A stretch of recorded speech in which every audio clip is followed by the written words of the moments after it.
Senator from Maine. Mr. President, today marks the 5th day of the government shutdown.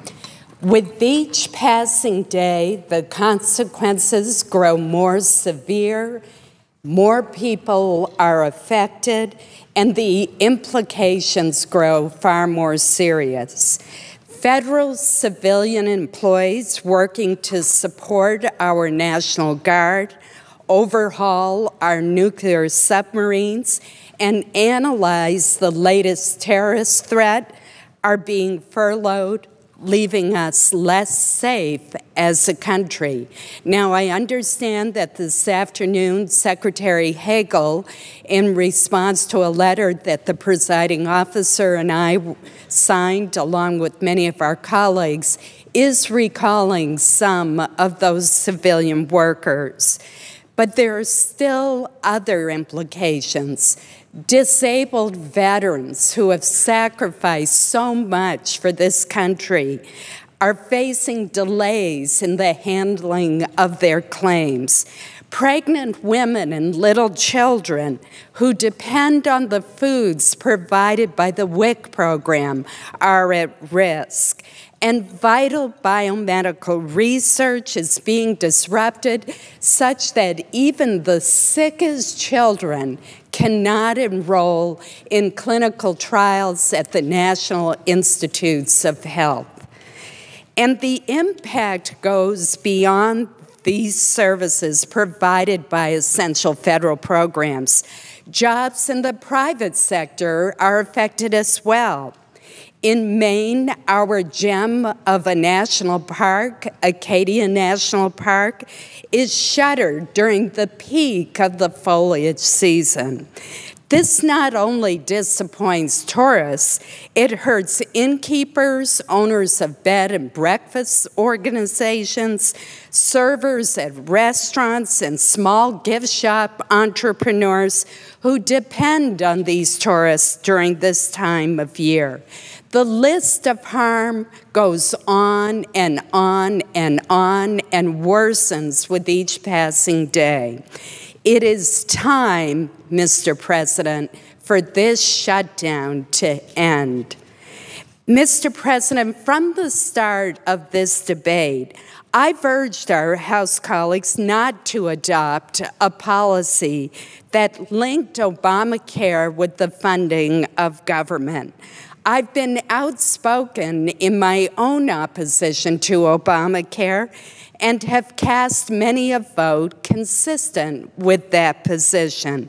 I've co-sponsored and introduced bills to reform the law so that we can better rein in healthcare costs and truly help the uninsured without jeopardizing their jobs and without imposing billions of dollars of new taxes, fees, and penalties that discourage job creation and drive up costs. But the fact is, Mr. President, the Democratic Senate is never going to pass, nor is President Obama ever going to sign a bill that repeals his signature accomplishment. So now that we have all made crystal clear where we stand on Obamacare, it is past time that we reason together on how to bring this impasse to an end. In that regard, I must express my own disappointment in the lack of results from the President's meeting with congressional leaders and what I understand to be the President's refusal to enter into negotiations with Congress. So let me present to my colleagues and to the President for their consideration a proposal to bring an end to the shutdown. The proposal is based on concepts that have been discussed by Senator Pat Toomey and Congressman Charlie Dent, and they also reflect my own personal discussions with many of my colleagues on both sides of the aisle. Mr. President, even the staunchest advocates of Obamacare, including the president himself, recognize that the law is not perfect. What 2,000-plus page law dealing with extremely complex issues could be? The president himself has delayed implementation of the employer mandate and certain consumer protections.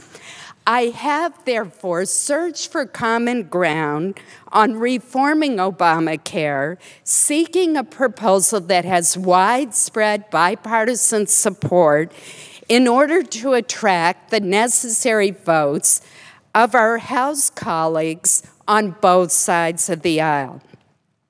And that is the repeal of the 2.3% tax on the sales of medical equipment. When such an amendment repealing this tax was considered by the Senate during the budget resolution, it passed by a resounding vote of 79 to 20. Clearly, it has strong bipartisan support. This $30 billion tax on medical devices such as pacemakers and defibrillators will cause the loss of as many as 43,000 domestic jobs, according to industry estimates. It will reduce investment in research to produce new medical devices, and ironically, it will increase healthcare costs because the manufacturers will simply pass on the cost to consumers. Now, the administration has protested the idea of repealing this tax because it would lose $30 billion in revenue over the next 10 years. Fair enough. Let's make up for the lost revenue by providing an offset. It's a complicated one, but it works. It's called pension smoothing. It would smooth out the amount of payments that businesses make into pension plans. This is not an unusual concept. New York State has adopted it to allow local school systems to reduce their annual pension contributions somewhat next year in exchange for higher payments in future years. The result of allowing private businesses to smooth out their pension contributions would produce tax revenue by lowering their deductions, and that could be used to offset the cost of repealing the tax on medical equipment. Second, I would propose that the continuing resolution funding government include a bipartisan bill that Senator Mark Udall and I introduced earlier this year to give agencies flexibility to deal with sequestration. It makes no sense at all for federal managers not to be able to set priorities and then submit their plans to the appropriations committees as they do now with reprogramming requests. Sequestration is a flawed policy. It does not discriminate between absolutely essential programs and those that are duplicative, wasteful, or simply less important.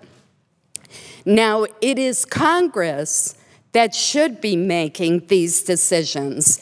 But if across-the-board MEAT cuts of sequestration stay in effect, the least we can do is let federal managers set priorities and manage their budgets subject to congressional oversight. Mr. President, it is my hope that if repeal of the medical equipment tax offset fully by the pension smoothing proposal, plus the Collins-Udall flexibility bill, were combined with a continuing resolution to fund government, we might well have the combination necessary to secure the votes and reopen government. Surely, it is worth a try.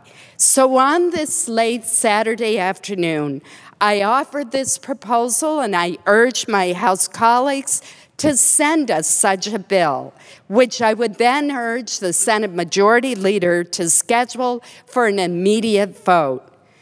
Mr. President, we have a lot to do to restore the public's confidence in our ability to govern. We can start by offering and voting on specific proposals such as this one. It is time that both sides come out from their partisan corners, stop fighting, and start legislating in good faith. The shutdown represents a failure to govern and must be brought to an end. Thank you, Mr. President. Mr. President. Senator from Louisiana.